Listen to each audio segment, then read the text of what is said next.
like I said with you before, I reached out to you about some of this interview. Yep. And it's just simply just evolving around like what type of strategies and overall any methods you use for management that you use today. Yep. I want to ask you a range of series of questions ranging from a variety of motivation questions, innovations, and inclusivity. Okay. Right. I did a little bit of research on you. Yeah. You know what I mean? It was really hard to find you, man. Because I'm old. Yeah. But most LinkedIn's for most people, it's real easy to find. Yeah. You have thereabouts. I don't use it very often, so that's why. I know you went to Illinois State. You got your bachelor's there. Yep. You have over 17 years of manufacturing management experience. Yep. And you also got your green belt through Six Sigma. That's correct. But there's only so much I can look up. But you go ahead and tell me a little bit about yourself and how you got to where you are today. All right, so I graduated from Illinois State in 2000, so 25 years ago this year. I have a wide variety of things I did through my career.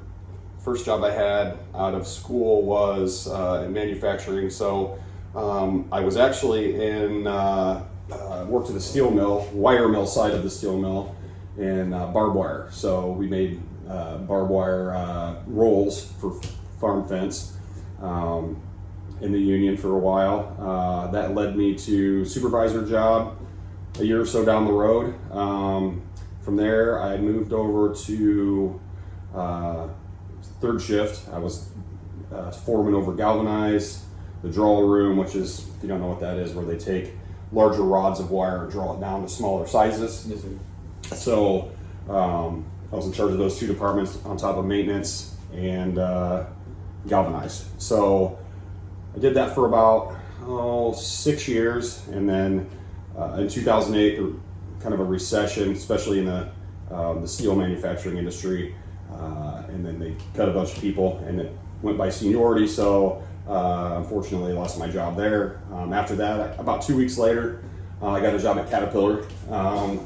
So they're if I'm not mistaken, that's how you got your green belt, correct? That's correct. So I became a leader on a project team. I taught some classes for the green belt certification, and I taught. So when you start off kind of as a yellow belt, and then when you run projects, you run sections of the project. So I earned my green belt through that. And when I was at Caterpillar, I was also a project manager.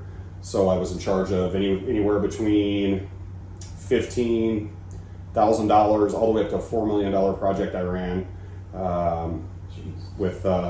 It was an infrastructure redo. So there's roads that went around the specific plant that I worked in, and we redid the whole parking lot. The parking lot was probably the size of the whole yard and the building, and that was huge. Oh my God! So yeah, we had to repave that, tear it out. I was in charge of getting all the quotes, approving the quotes, presenting the project to the leadership team.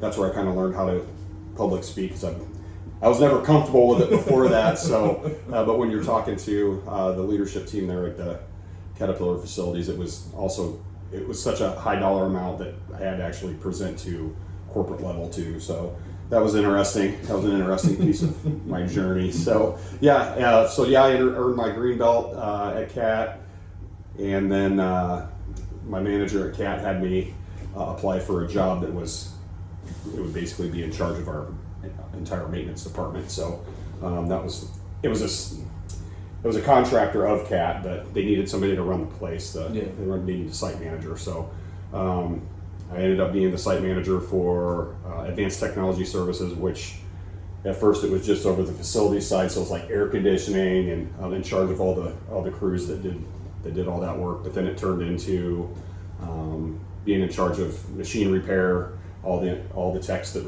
did. So I was in charge of facilities and the machine repair side. So I had about 150 people below me, and really I had three or four people that were my direct reports, and then they had their crews underneath of them. But essentially I was in charge of the whole plant. So that led to an opportunity which I wasn't even looking for at CNH, Case New Holland, the agriculture side of the business. So they have a construction side, an agricultural side. They have many branches in the ag side, but Specifically, the one I worked in was in a plant in Goodfield, Illinois, which made a lot of the disc harrows and the plows, things that you pull behind the equipment. So, I started there, and the dates, I'm so old now. God, I'll be 50 this year. But I worked there in the mid 20 teens to about 2018. Then I got a plant manager position again. I guess I could go back to CNH. When I worked there, the Greenbelt certification at Caterpillar kind of led me to, I was also a project leader for another, it's similar to Six Sigma. It's work methodologies. It's called World Class Manufacturing, WCM. It's a Toyota-based functionality, basically. So there's 7 pillars in that, similar to Six Sigma. There's no pillars in Six Sigma, but each pillar in the WCM, which was, I was in charge of workplace organization, so footprinting, things like that. New machine installs, so you had to get the area set up, footprint the area, make sure that there's like PM checklists for like operator checklists. You had to make sure that the space on the floor was correct. You had to get with the machine movers, install all that stuff. So that was interesting to me for a while, and then I got called by a headhunter again and got a plant manager position at Harsco Environmental. Worked there until 2020 when the economy took a poop, and then we shut down about half of our United States plants. So that it was myself and about 7 or 8 other plant managers that lost our jobs. There was only 2 or 3 really senior level guys that kept their positions, and they ended up consolidating and ended up being one guy over like 4 or 5 plants. But after that, in that role, I guess I was I was a regional manager as well. So I had my own plant, but then over time I was also in charge of maintenance activities over 2 plants in Ohio, 1 in Illinois, which was where I was based, and 1 in Pennsylvania. So you did a lot of traveling. So I've done a lot of traveling in my career, yeah. So, at first it bothered me when I was a little bit younger because my kids were a little younger, but I kind of tried to schedule it to where I still was home with them for their sporting events, and I tried to coach, and that's why I could never be a head coach because I was always gone enough, so I was always the assistant coach. But anyway, then after that, kind of done the regional thing since then, and I've been with FCA now for, I guess since my regional role / plant manager role with Harsco. So I've been here less than a year, but I enjoy the work I do. This is the first time, honestly, I've been in the lumber industry, so it's a lot to learn. It's the way you lead people or train people or the way you are with your employees doesn't change. It's just the industry itself is different. So that's just a nutshell of my work career. I have 3 kids. I have a wife of 20 years. I have a dog, Yapper. But yeah, that's a little bit about me and my life. So, any other questions? What's your next question? I sure do, buddy. I got plenty of them. All right. Well, it sounds like obviously you've been through enough to have the backing of saying all this experience, right? And from what I understand from Red too, and even from what you're saying, you were operating and managing over 150 people. Yep. And I'm sure with that comes with a lot of things. But my first question I have for you though, has there been a situation when you inspired a disengaged or underperforming employee? Yeah. So one specific example would be I had an employee who I thought was performing quite well, but he had been passed over in the years past before I had taken over as a general foreman on 3rd shift at CNH. So at this point I was a general foreman over the whole facility on 3rd, so I had paint, assembly, fabrication, and the weld department. So he worked in assembly, and the supervisors that he had before me kind of looked over him. I didn't give him much of an opportunity. He was a hard worker, and he was actually getting ready to quit. And he asked me if I could, write a letter of recommendation for him. I said, absolutely. And I said, hey, just out of curiosity, why are you wanting to leave? I just I want to hear you out. Mm-hmm. So he explained to me, hey, I've been passed over this and that. So I said, hey, look, I said, you work real hard. I'm impressed with your work, the things that you do. You show up every day and you contribute and you're engaged. So I gave him the opportunity. At that point, we had a team lead that was out. He had surgery. So I was like, hey, I'm looking for somebody to be a temporary team lead while this other individual's out having surgery. So we put Brandon in charge of being the team lead over 2 different lines. And he ended up performing so well that when Eric came back, I kind of split duties with him. So then I had 2 team leads, which made Eric's job a lot easier, Brandon's job a lot easier. So and then from that point, he moved up. And after I left, he was a supervisor. He actually took over the assembly supervisor role. So he would have been one of my direct reports. But he ended up reporting directly to the person that was my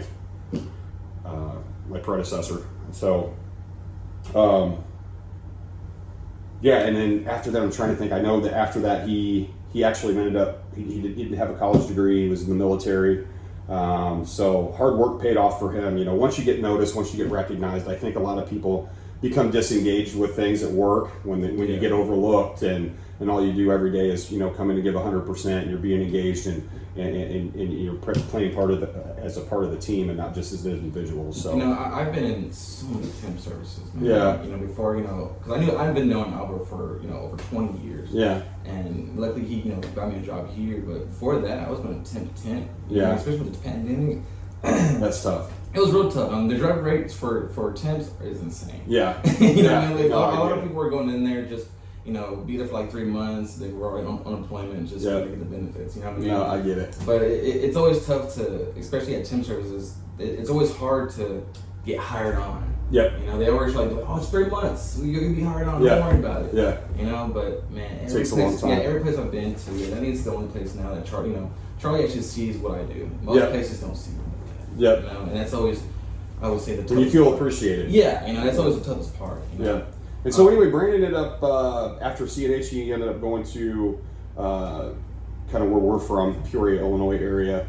He ended up working for one of the healthcare facilities there. We have 3 giant hospitals, well, 2 now. The other one got consolidated with one of the other ones. Anyway, we got 2 giant hospitals in the Peoria area, and he ended up being one of the administrators for the hospital. He went back, got his degree, and he sent me a message on Facebook 4 or 5 years ago saying, hey, thank you so much for giving me a chance. He was like, I don't know what I'd be doing right now if you wouldn't have given me the opportunity. So that, that means a lot coming from, you give people opportunities and chances and pays off. And it's nice for me to see, because I'm friends with him on Facebook. So I see his wife and him and his kids growing up and just the advancements he's made in his career and his life. So it's pretty cool. Well, it sounds like the results were very positive. Yeah. It changed his life dramatically. It absolutely did. It absolutely did. A second question.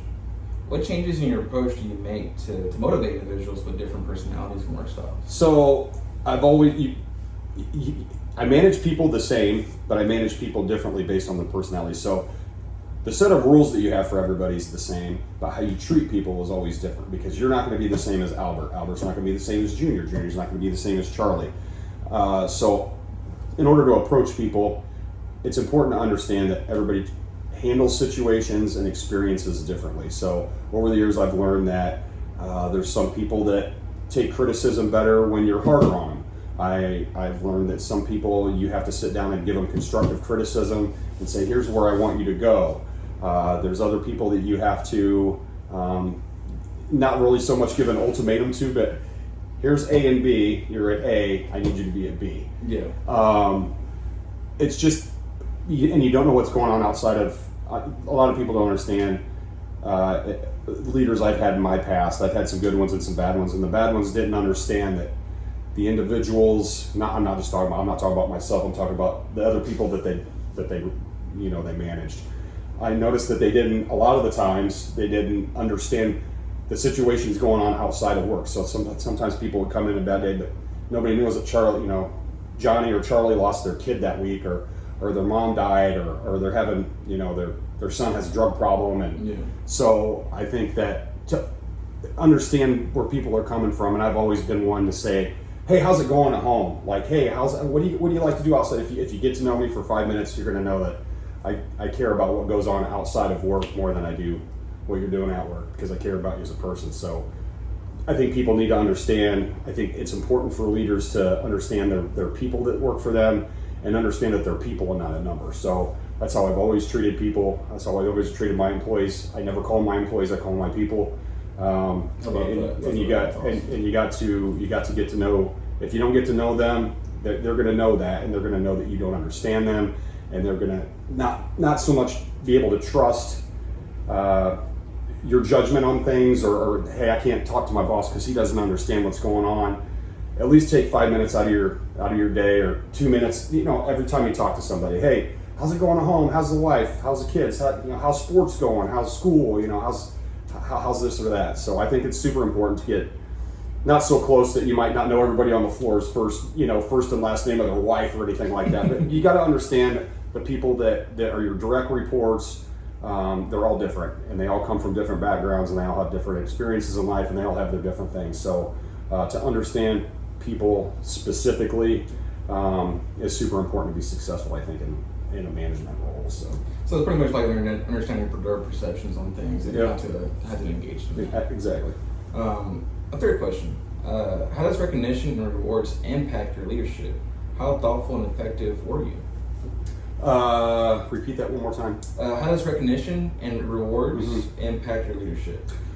So my leadership, I love to recognize my employees for things that they have done. So give you an example, Chris. I give him free reign to when people do a great job. Hey, go buy this. Go get. I always tell them, keep a stack of $10, $25 gift cards in your desk. And if you see somebody doing a great job and it's consistent and they made a difference, hey, sneak a $25 or $50 gift card and say, hey, do this on me, go have lunch today, or hey, here's a Walmart card, go get whatever you want. Here's a gift card to Valero, go get some free gas, whatever it is. And the little things, I think that people appreciate that, especially when it's just not a blanket thing where everybody's getting something. Hey, today's the end of the month and we're getting our bonus. It means more coming from a manager when it's a reward for something that you notice that they have done. So in my experience, it's been more beneficial to do types of things like that than it is to just give a blanket, hey, everybody, thank you, because that's kind of generic to me. So to be more specific with individuals is important, I think, and it works out better that way, I think. I agree. My fourth question: how does your behaviors and practice motivate and encourage your employees? So I'm one who do what I do and do what I say, because I'm not one to sit there and I'm not gonna tell you to do something that I wouldn't go out and do. I wouldn't tell somebody, hey, I know we're down to one air gun. I know sometimes it's a little faulty. It likes to misfire sometimes. I would never tell somebody to do that. If I was I would never put anybody at risk with safety. I would never do anything like that. So I am a person who manages by, I'm never gonna bullshit you. So if I say anything that it's coming from the heart. It's genuine. There's nothing blanket about me. There's nothing, I'm completely honest with my employees. I'm very forthcoming and straightforward, while at the same time being understanding to their feelings and in the way that they, what they're dealing with in their life. So, with me, you get what you see what you get. So, I'm that guy. So I'm going to be 100% all the time, and that's just me. So I've always been like that. I get you, buddy. My fifth question I have for you. Managers must consider many factors when attempting to build a highly effective team. One important factor is trust in each member's intentions and behaviors, which is developed over time.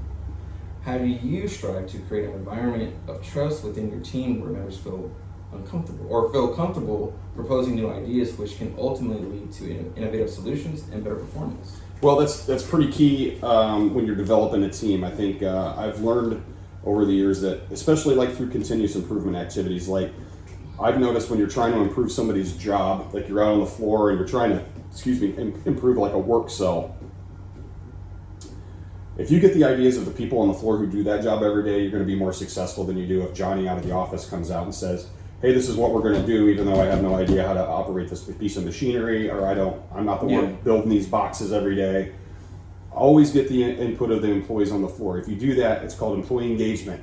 And if you get your employees engaged, then they're more apt to give you good ideas. So make your employees feel wanted. Make them feel like their ideas matter, because they do. Because if they're coming at you with some good ideas, not all their ideas are going to be great, but all the ideas they're giving you are coming from a place of, hey, I struggled with this at one point, and you can give that. Sometimes you take that idea and you might not think it's the greatest idea, but like, okay, it's part of that's good. How about we implement that, but we tweak it and we do a little bit of this with it too. I'm telling you, the more you listen to your employees on the floor, and it's not just like, yep, you're shaking your head. You go out and make changes. You go out and make improvements to their workstation. You make improvements to their ergonomics. You make improvements to, you're getting rid of non-value add work, like you're getting rid of steps for them. You're consolidating their work area just to make it easier on their bodies, easier on them. I feel like if you listen to them, and let their ideas flow, it always works out better because they feel like you're listening to them. And it's funny that you say that because I dispatch now and there and then, and I care for my drivers. Yeah. I've been here for 2 years, and my drivers mean the world to me. They're the face of. Steve around? I didn't see it. Are we gonna unload these guys? I'm not at work. Oh, He's doing an interview for school with me. Oh, gotcha. Yeah. Sorry. But going back to employee engagement, I have my drivers. I love them all. I went to school with a few of them, but I built a great relationship with these guys. Mm-hmm. And I've been sending out these questionnaires every month with them. I love that idea, by the way. Yeah, Chris told me I love about it too, it. man. That's great. They give me great feedback. And Yep. if something I don't understand, I'm like, hey, I give them a call personally. I'm like, hey, what Yep. does this mean? Yep. I mean, what are you trying to approach here with this? You Mhm. know? But one of the things that they all pointed out was the lack of maintenance on the trucks. Mm. So I went and fixed that to where we have a chat specifically for maintenance. I even have our mechanic in it. And ever since then, there has not been an issue. And they're fixing these things now. Yes. That's good. Because the issue before was, the mechanic was like, I can't go out there. It's too dark all the time. I can't go out there, because Rick tells me this is a certain time frame. I'm like, well, we can tweak that around. We can Absolutely. figure that out. Absolutely. And ever since then, it's been Get your employees engaged. Exactly. Listen to their thoughts. Exactly. Awesome. Good job. Next question. Conflict is a natural part of any group that can exist inside the group itself or with other groups in the organization. Can you describe a time when your team faced a disagreement? How did you manage the conflict and ensure an innovative solution that would enhance team performance rather than impacting team and organization progress? Yeah. So when you're in a leadership role, you deal with conflict almost every day at some level or another. Yeah. It's always important to understand, no matter what the conflict is, a lot of the time conflict comes with heat. So my first suggestion when I'm managing my people, hey, if they come at me and they send me an email, they call me and they're just complaining about something that's, really bugging them, sit back and relax. Think about, before you fire an email off that's angry, that's going to cause more problems. Think about why they're angry. So why are you angry? You're angry because of whatever's going on. Well, why is that going on? Is there a reason for that? Is it a recurring issue? Because a lot of the times that screams, hey, there's something wrong out there and we need to fix it, whether it be maintenance, whether it be a process break, whether it be miscommunication between like the sales team and operations, something like that. So I always like to get people together when there's a conflict and work it out, whether it be over Teams, whether it be live, whether it be a group phone call. And it's not going to be an angry conversation. It's going to be, what is the problem that you're having? And then the rebuttal would be from the other person, hey, this person's, the sales team's this and this, they're not following process. They're putting in hot orders for 2 days when it's, the lead time is 7 days, just an example. No, I right? understand. So, Totally relate though. yeah. So, get those people in the same room, and I guarantee you're going to hear things like from the sales team, well, they really want this order in 2 day turn, but operations is going to say, hey, there's this process in place where if it's a new order, it's 7 days. Hey, is there a middle ground there? Or hey, we're caught up on our backlog, so some of these customers that like their 2 day or 3 day turnaround, we can fit them in when our OTE is 100%.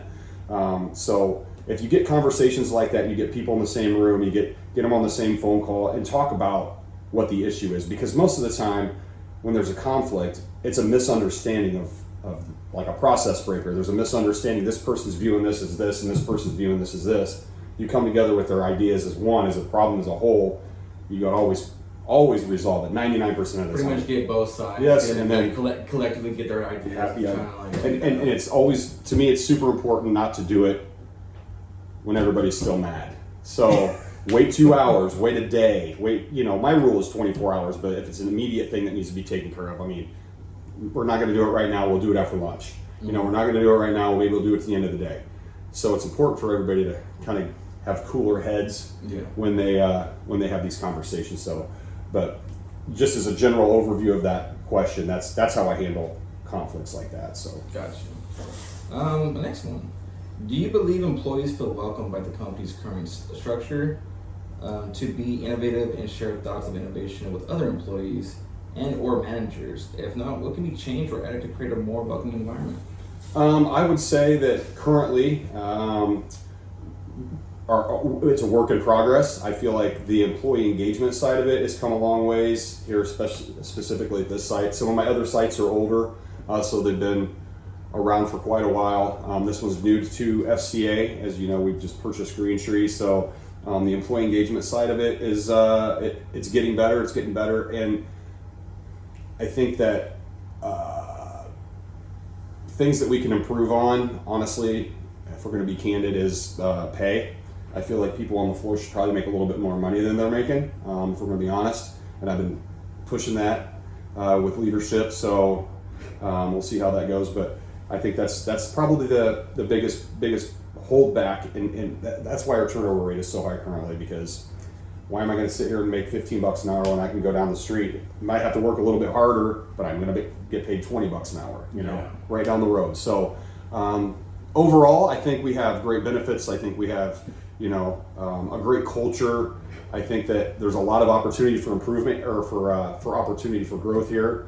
And again, I just said there's opportunity for improvement too. So like I said, pay, honestly, the things we're working on now inside the plant, like the working conditions as far as the dust collection, things like that. So I feel like we're doing a better job since we've purchased this facility of making it better. Safety's a big thing too. That was, an issue where we're getting people hurt all the time, and it was just guarding and things that just didn't get taken care of over the years prior to new ownership. So it's always a challenge, and there's always things to work on. But those are a few of the highs and lows of FCA currently. So Gotcha, buddy. yeah. Can you share specific strategies or initiatives you have implemented to foster diversity and inclusion within your team or organization? So I definitely with continuous improvement activities, or like when I'm picking a project team. So if I'm picking a project team for something out on the floor, or if there's a bigger project, we're gonna fix the yard, or I'm just using specific examples. No, I understand. So I always try to get somebody from like Charlie's level, like a manager. Then you'd like to get somebody from the yard, let's say Teresa. Then you'd like to get somebody who's just your average, your everyday, laborer, and get them involved in it. You need to be successful with diversity and inclusion. You have to have multiple. I don't know how to say it other than to say genders and different ethnic backgrounds if it's present, to get a good idea of how everybody else operates, and get their ideas on, hey, this works well for us. Hey, this works well for us. But in order for it to be successful, I think there has to be a leadership tier on every project team. But you have to have those people on the floor to give you these good ideas, because you know what? Those good ideas also lead to, man, he's given me a lot of great ideas over the last 6 months. Maybe it's time to give him a team lead role, or maybe it's time to give him a bump in pay or a little bit more responsibility. So I feel like getting your employees engaged makes your diversity and inclusion a lot better, because people are like, Joe over here, he was complaining because, man, he never got listened to, and now he's getting listened to.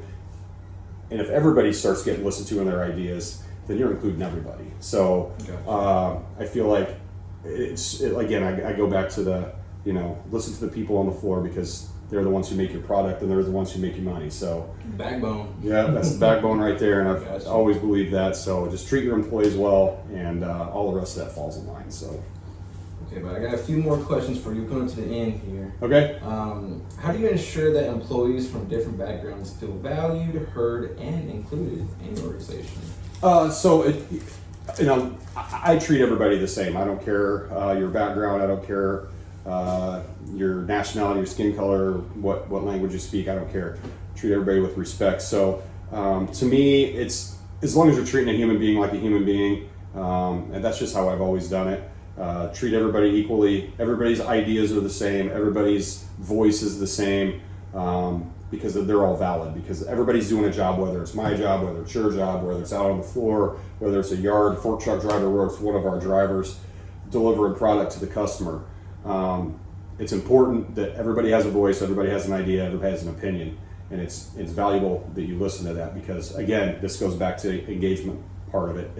If you're going to have a happy workforce, or you're going to have a more engaged workforce if you listen to their voice. I like how you were saying, like, they're not a number. They're humans. No, they're human beings. Yeah, So, human beings. yep. What strategies do you use to? Oh my gosh, can't even read my handwriting. My bad. Don't feel bad. You're not really my handwriting.